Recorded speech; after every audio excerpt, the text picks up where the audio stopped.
It's by Charles Dana Gibson, and I obtained it about 25 years ago.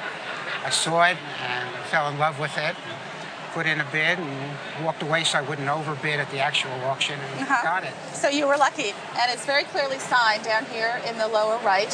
Of course, Gibson is well known for his Gibson girls, and that's what people tend to always think of when they think of the artist. What we have here, obviously, is an example of a very different style of work.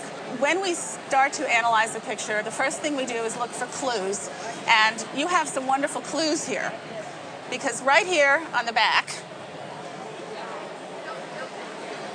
we have this exhibition label, which tells us that the picture was in the retrospective of Gibson's work that was held at the Boston Museum of Fine Arts.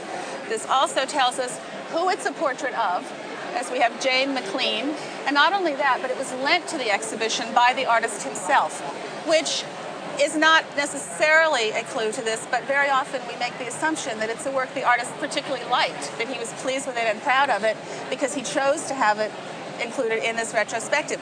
We also have a label up here that just says "Return to C.D. Gibson," which proves to us that it actually belonged to him at that time. Having those clues, we then start to think about where it fits into the artist's total oeuvre. And with Gibson, as with many artists who are known for one particular style of work, the whole emphasis and market orientation shifts when you're talking about something that is totally atypical.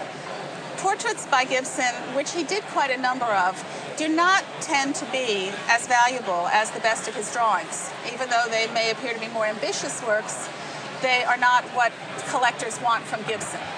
So, normally speaking, we're talking about a relatively modest value for a portrait. In this case, I think the picture is so lovely and such an interesting and appealing subject, with the lovely young woman whose identity we know, the fact that she's in this sort of early 20th century kind of country house interior with this wonderful slipcover, and she has a very socially insouciant kind of look about her. In today's market, this is probably worth between $7,000 and $10,000. That's a high price for a Gibson portrait, but it's very much superior to most of them that come on the market. Thank you very much.